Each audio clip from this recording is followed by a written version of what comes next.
Hi everyone, and welcome to ScienceGem, your go-to channel for clear step-by-step walkthroughs of GCSE science exam papers, whether you're aiming for top grades or just trying to boost your confidence.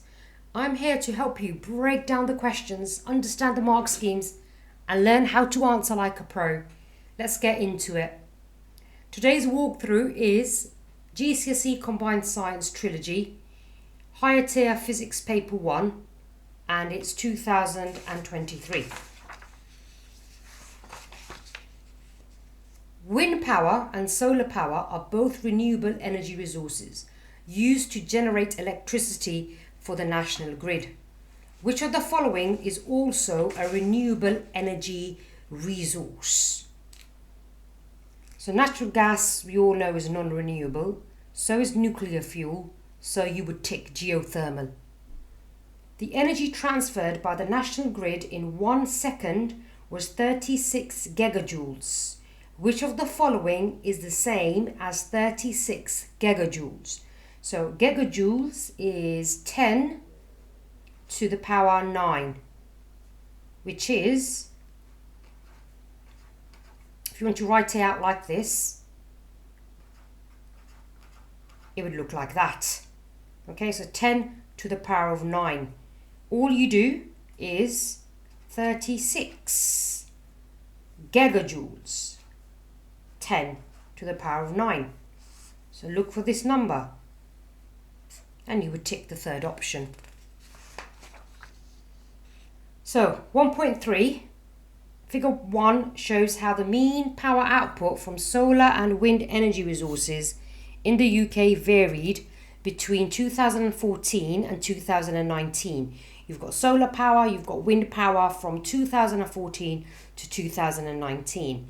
Figure 2, and you've got the mean power output in megawatts. Figure 2 shows how the power output from solar and wind energy resources varies in a typical year. Your solid line is wind power and your dashed line is solar power. Explain the changes in power output from solar and wind energy resources between 2014 and 2019. You should include an explanation of the change in power output during a typical year. So you need to be using both graphs to answer the question. It is a 6 marker. And like I've said in my previous videos, it's okay to write in bullet points, and a rough guide is roughly approximately 6 bullet points. So if I leave that there so you can have a look at the graphs too. So we can see that during the year, so from 2014 to 2019, the wind output from wind has increased. It's an explain question, so there has to be the why, the reasoning behind it has to be there. So the power output from wind increased. The because more wind turbines were built. We can also see that the power output from solar has also increased.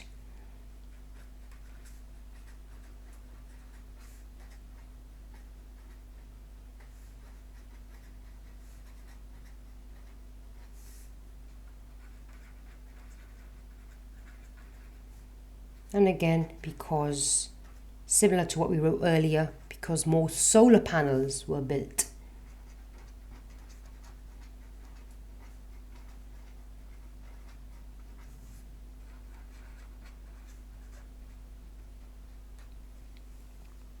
What else can we write? So we can see from 2015 to 2016, the wind power was lower in 2016 than in 2015. So from 2015 and 2016, wind power was lower. So remember, look, this is looking at figure 1. So wind power was lower in 2016 than in 2015. So why do you think that is? Because 2016 was less windy than 2015?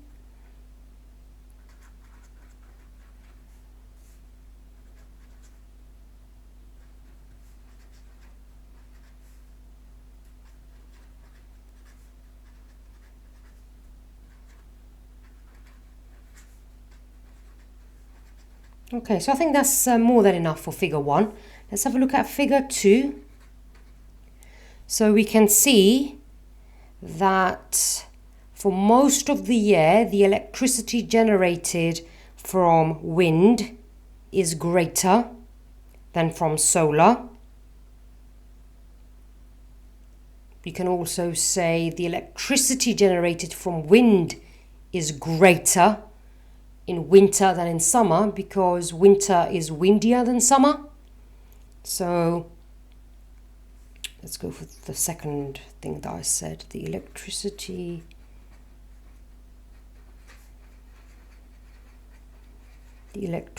generated from wind is greater, you can see that here, is greater in winter than in summer.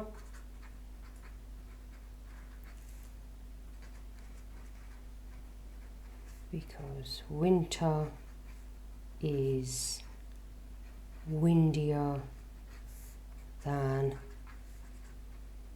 summer.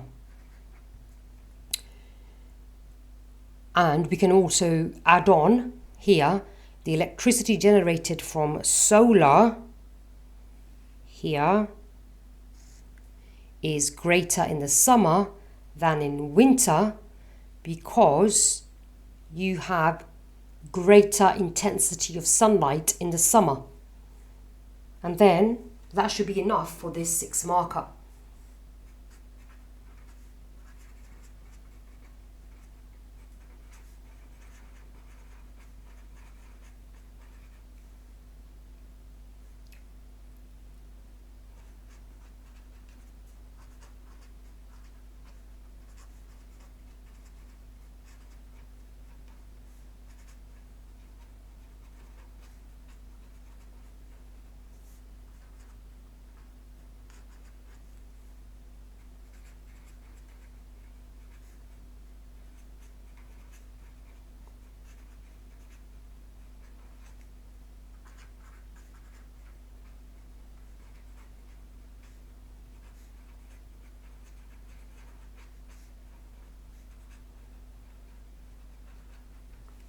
Okay, so that should be enough.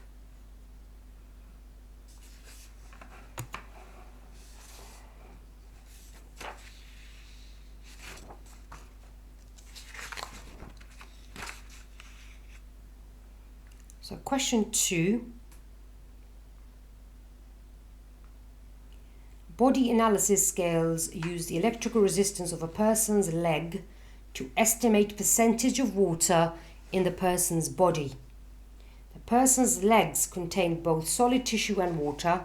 A student used resistors to model the solid tissue and water. The student connected a 20 ohm resistor in parallel with a resistor R. Figure 4 shows the circuit diagram. To determine the total resistance of both resistors, a voltmeter must be connected into the circuit. Complete figure 4 to show where the voltmeter should be connected. So for this we need to obviously draw the correct symbol and place it in the correct place. So a voltmeter is always placed in parallel, 2 wires out,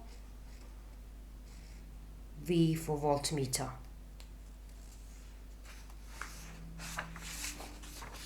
(2.2) The student calculated the total resistance of the two resistors. The student's answer was 26 ohms. Explain why the student's answer cannot be correct. So you need to remember that when you have two resistors in parallel, the total resistance of the resistors is less than the resistance of the smallest resistor. So here you need to say that the total resistance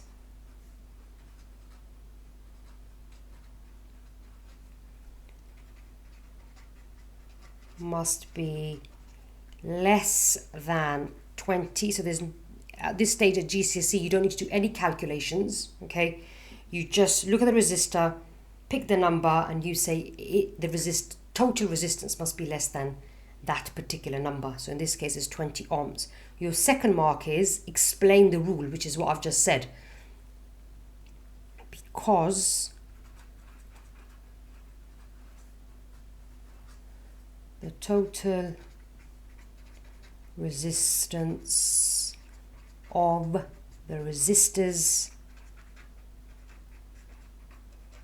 is less than the resistance of the smallest resistor. Okay, 2 marks, 2 bullet points. That's all you need. Use the physics equation sheet to answer question 2.3 and 2.4. So, as you are aware, you will be given the physics equation sheet in 2025. Okay. And the equation sheet will also be given in 2026. So at least this way you don't have to worry about memorizing all of the equations. So I've got the equation sheet here. So this is what it looks like. Okay. And then you've got this on the reverse. When you're looking at this is page 1, and it does say turn over here.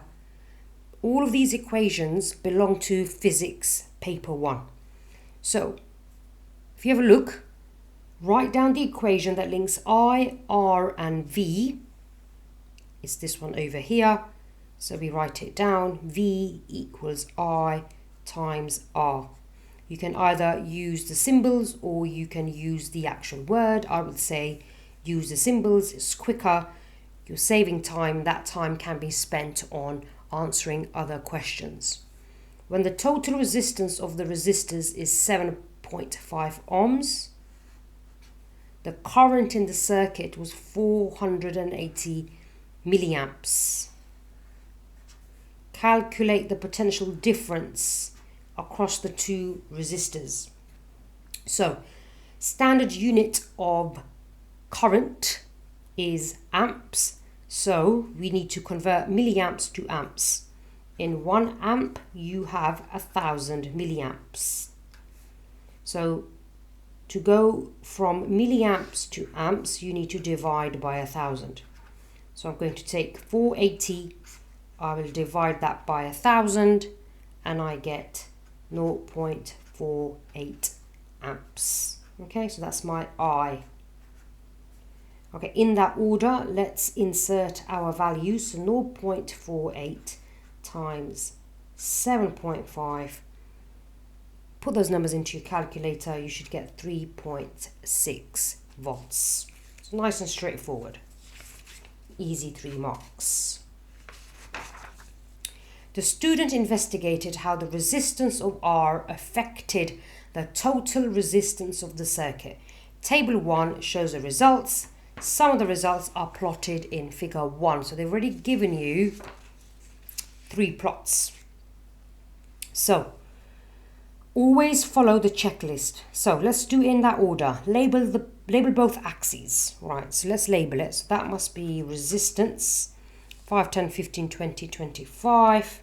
So resistance in ohms. So put the unit there, and then that is total resistance ohms. Okay, so let's plot our value. So 15 is 8.6. That's 9. 8.6 is there. 20, 10. Nice, easy plots. So I've done that. Now draw the line of best fit. And I can see straight away that this is not a straight line. It is a curve. Okay, it doesn't have to start from 0. You start from your first plot. Don't let go. Keep going. Don't let go. And you end up with a nice smooth curve. Now I'm using a marker pen just so that you can see clearly in my video. But in your exam, you need to be careful that when the examiner is marking your graph question, the plots are still visible under your line. You can just about make them out here. What resistance of R would give a total resistance of 4.4? So you go to your y-axis, find where 4.4 is, which is here. And we use a ruler.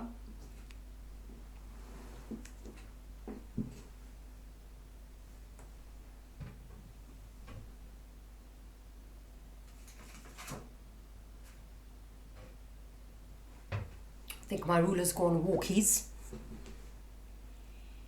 So what you do is, as soon as your dashed line touches your line, come down and read that value off.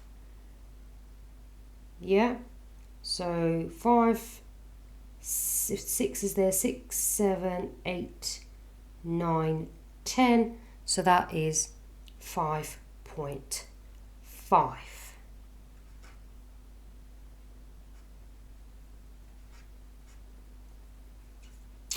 Double check that one more time. So 6, 7, 5.5, 5.5. Perfect.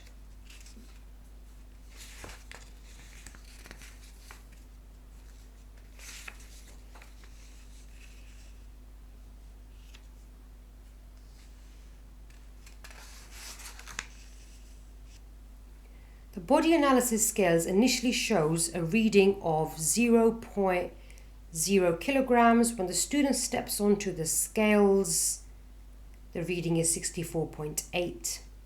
Student steps off, steps back on. Now you get a reading of 64.1. The difference between the two values given by the scale is due to a something error. This is called a random error. 2.8. Going to put that there. The higher the student is programmed into the scales place the student into category A, B or C based on height and mass. Figure 6 shows how the scale uses the category and the total resistance of the legs to determine the body water percentage. The total resistance of the student's legs is 600 kilo ohms. So 600 is here. A healthy body water percentage is between 45% and 65%. So on your y-axis you've got your body water percentage. The different measurements of the mass of the student mean that the student could be in category A or category B. Evaluate if the student has a healthy body water percentage. Okay, so let's go to category A. So in category A, let's see what the body percentage is. 61.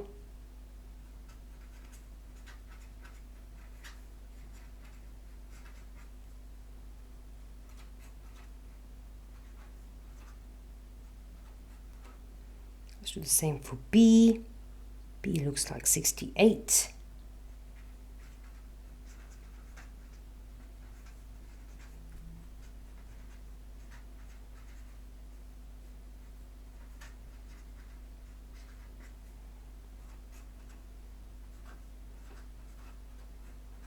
And then it says a healthy body water percentage is between 45% and 65%. So if in category A, they have a healthy body percentage because it's within that range,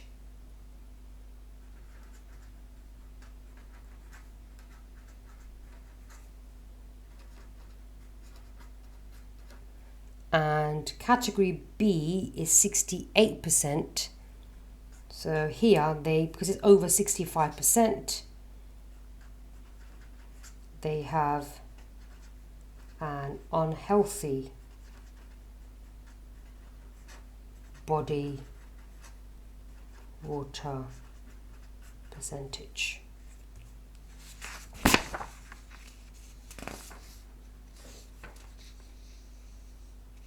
Question 3, which is P2 electricity. You've got the national grid. It says explain how transformer X increases the efficiency of the national grid. So when you look at that diagram, okay, you should immediately recognize that that must be a step-up transformer and that must be a step-down transformer. So you start off by saying, okay, so that means potential difference, which is voltage, potential difference is increased, and that happens by the step-up transformer. That leads to a decrease in current, so and current decreases.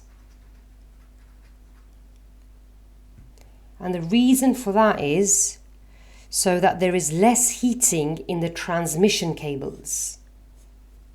Or you can say, so energy losses in the transmission cable decreases, but the best thing to write, I think the easiest thing to write, so there is less heating in the transmission cables.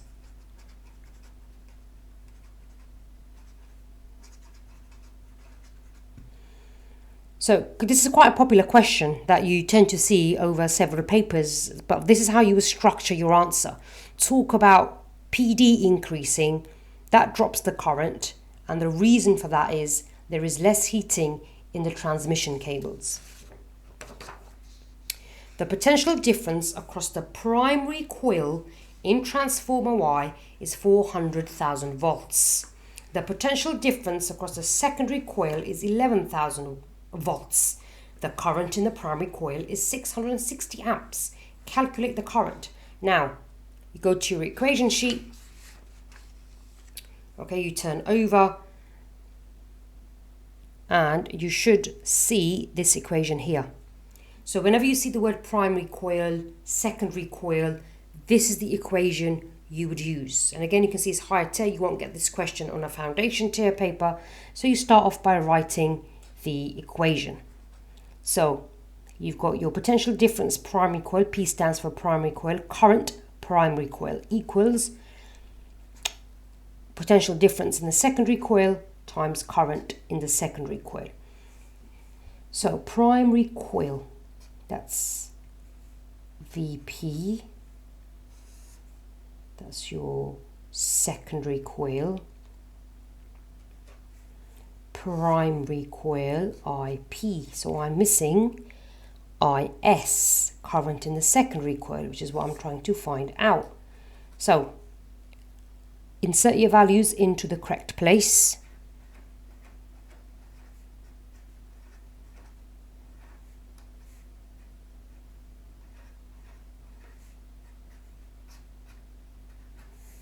Okay, put those numbers into your calculator. You should get 264 million. Divide that by 11,000. It's a bit of rearranging. That should give you 24,000 amps. Why is the current in each street lamp less than the current in the secondary coil in transformer Y? Because the street lamps are connected in parallel. Figure 3.4 shows the top of a street lamp. You've got a light sensor lamp, shows part of the circuit. Explain what happens to the potential difference across resistor R as the light intensity decreases. So,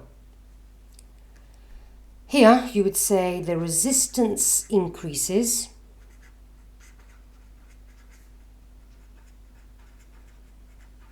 So remember, the light intensity is decreasing. That's because the resistance is increasing. So the current decreases. Always remember, when the resistance is high, current is low.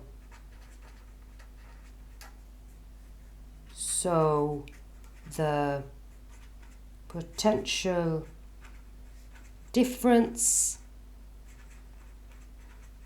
across R would also decrease.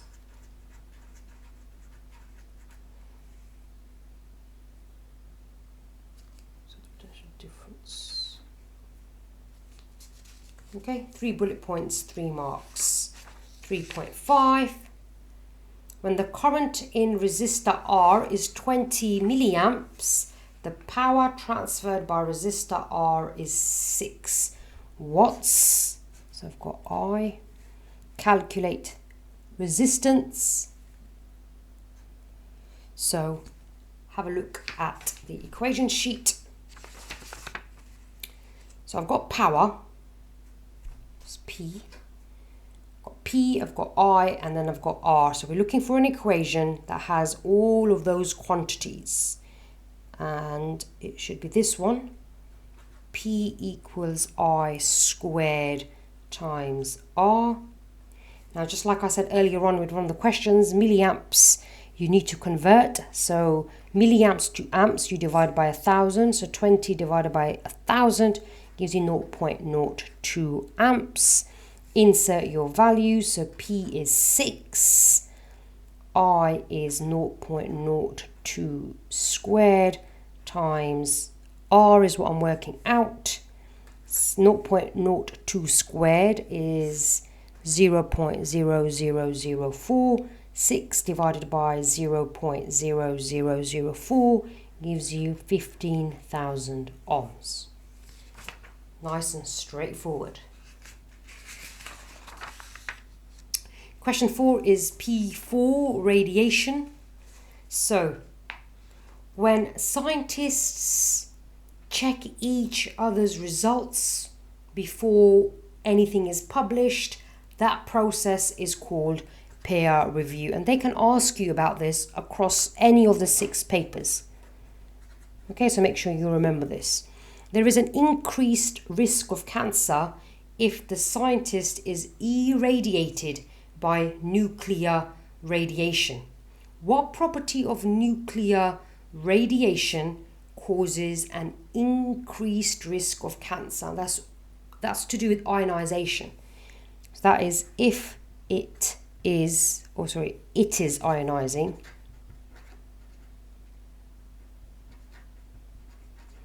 The activity of a radioactive source is the rate at which the nuclei of the source decays. What is the unit? So becquerels, and you can write BQ. The scientist placed a radiation detector near the sample and measured the count rate. Explain why the count rate is less than the activity of the sample. Here you need to have a think. Not all the radiation emitted by the sample is detected. So not all the radiation emitted is detected. Why is that? It's an explained question, because the radiation is emitted in all directions, or you can say the radiation spreads out.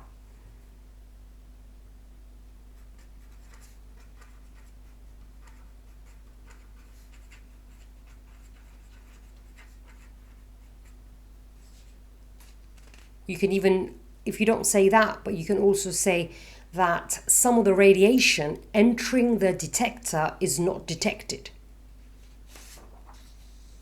4.5.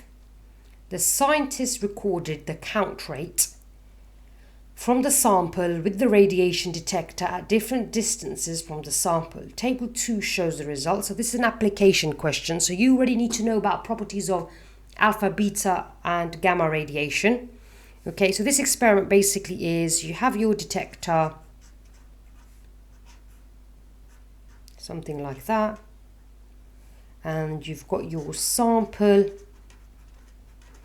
and that sample is giving off either alpha, beta, gamma or neutrons. There's the data. So when the distance between the sample and the detector is 2 centimeters, the count rate here is 300. That's where you're getting your biggest count. When the distance goes to 5 centimeters, your count rate is 24. So it's decreased quite a bit. When your distance is 10 centimeters, there's hardly any detection of radiation. So here it looks like this type of radiation can't travel that far. So you need to think which radiation has the highest mass. And then it should occur to you, oh, well, beta is a fast moving electron, so it's got a very tiny mass. Gamma has no mass. Alpha radiation has 2 protons, two neutrons, giving it a mass of 4. So we know that alpha radiation cannot travel more than a few centimeters. So this must be alpha radiation. So alpha radiation is emitted, and your explanation here is because alpha radiation cannot travel more than a few centimeters. So remember, alpha has the shortest range in air.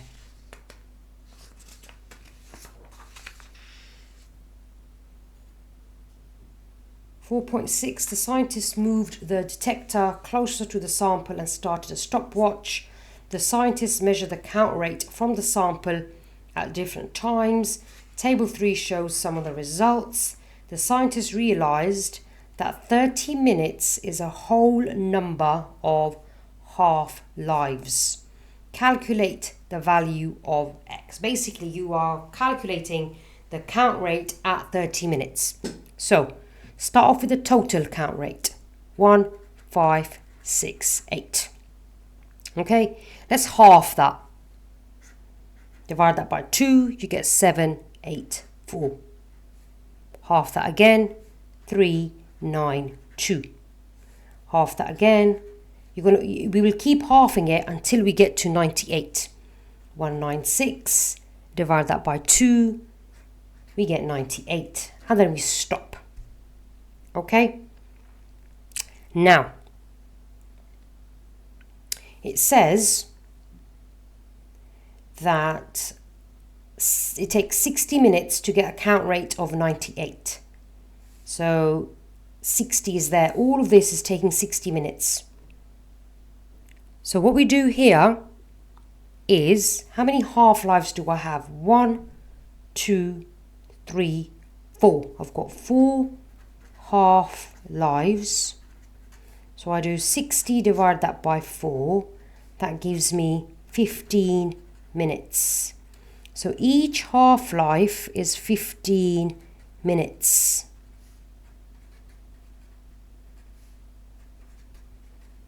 Okay, so I've done that bit. Now I'm going to go back to my question. 30 minutes. So 15 plus 15 is 30 minutes. So X must be 392. Okay, so that's how you answer that question. Why was the half-life calculated from the second sample slightly different from the half-life calculated from the first sample? You will never get the same count rate. Okay, that's because radioactive decay is a random process, and that is something you just have to remember. It's on the spec, so you just remember it. Figure 5 shows a child's toy. Child pushes down the toy to compress the spring. The spring then launches the toy into the air. So it says, observing the toy from position B instead of A affected the measurement of the maximum height reached by the toy. Explain how. B is more accurate. So at B,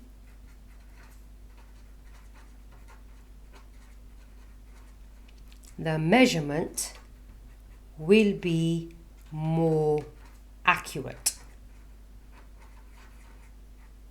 And this is to do with the fact that the student is at eye levels to the toy.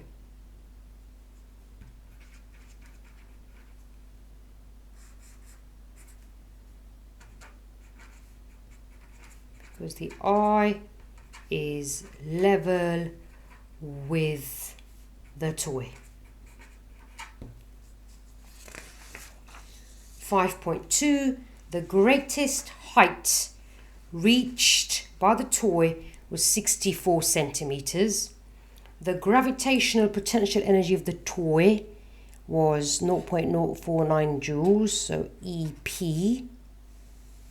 Gravitational field strength, calculate the mass, that's H. So I know that I am using this equation on my equation sheet. So EP equals M times G times H. But be careful, that's 64 centimeters, height must be in meters. So do a conversion, 64, divide that by 100. That should give you 0.64 meters. Now go in and insert your value. So EP is 0.049. Mass is what I'm working out. Gravitational field strength 9.8. You're expected to memorize that number. So if they did not give you that, you should know that it's 9.8 on Earth times height, which is 0.64 meters. Okay, we can start simplifying 0.049 and rearranging. So 9.8 times 0.64. If I put that into my calculator, I get 0.00788125. And then it says two significant figures, so 0.0078. Question 5.3. When the spring launches the toy into the air, the temperature of the air increases. Explain why the child's toy on its own is not a closed system. Because the energy from the toy is being transferred to the surroundings.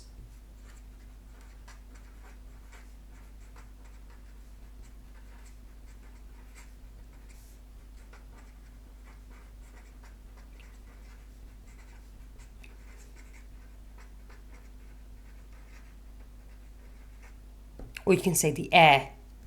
But in a closed system,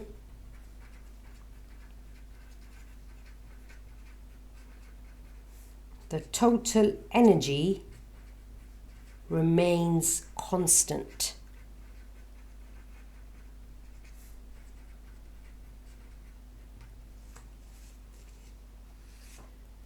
(6.1) The hot coffee increases the temperature of the air in the chamber. So here, explain how the pressure in the chamber changes. So this is looking at gas pressure. So the temperature increases. What's the impact on pressure? So at high temperatures, particles move faster. Or you can say particles have increased kinetic energy. Now, if particles are moving faster, they will collide more frequently. I haven't finished yet. Collide more with what? With the wall, okay, or the chamber. So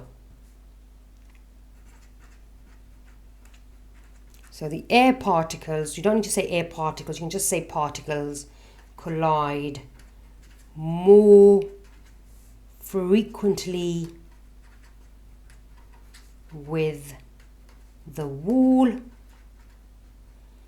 And obviously all of these collisions exert a force, but it's only 3 marks. So just by saying the pressure increases, you can get a mark. If you don't say the pressure increases and you say the particles collide with more force with the wall, you will also pick up a mark. For the device to work, the air in the chamber must increase in temperature quickly. Explain why the bottom of the air chamber is made of metal rather than plastic. So this is looking at, the conduction of metals. So here you can say metals are good conductors, or metals have a high thermal conductivity. Metals are good conductors, which allows a greater rate of energy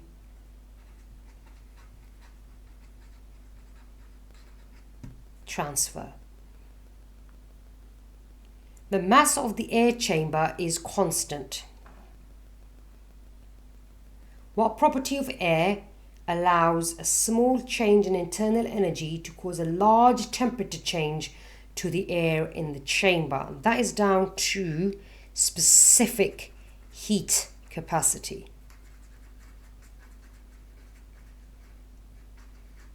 A low specific heat capacity, or you could just say specific heat capacity. You don't need to say low. The changes in pressure in the air chamber cause the wheel to turn.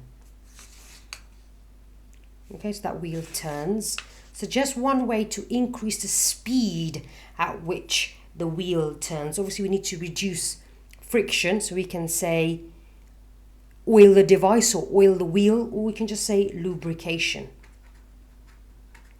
You can even say use a hotter coffee, but lubrication is the easiest thing to add.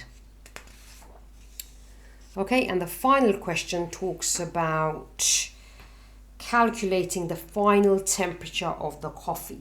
It's 6 marks. So on a higher tier paper, you will end up with 6 markers where obviously you're calculating. And it's called a multi-step calculation question because you might be using more than one equation to derive the answer. So I've got initial temperature of 76. I've got energy here. I've got density. I've got volume. So if I have density and volume, okay, what equation is that? So density, mass over volume. Specific heat capacity. So again, you've got your equation sheet. There's your density. And your specific heat capacity is there. Mass times energy equals change in energy equals mass times specific heat capacity times change in temperature. So if I have these equations, it says calculate the final temperature. Now, temperature change is the difference. Okay? So your final temperature, your temperature change is calculated by final temperature minus initial, yeah? So final minus initial. That's temperature change. Okay, but let's keep it like that. So let's have a look. I don't have mass. I've got specific heat capacity. Temperature change, well, I really don't, that's what I'm trying to work out. Energy they've given me. And then I can use the density one. They've given me volume, they've given me density. So if I work out mass here, I can then insert the mass there. And then hopefully I can get to my answer. Now the first thing, can't work with kilojoules. So times that by 1,000 to get to joules. So that's 15,000 joules. Okay, let's go for our density equation first. So density is 1.1 times 10 to the power 3. Mass I don't have. My volume is 1.9 times 10 to the power minus 4. So if I multiply these two numbers together, M is 0.209 kilograms. Okay, so I've got my M. Let's go to my second equation. So energy change equals mass times specific heat capacity times change in temperature.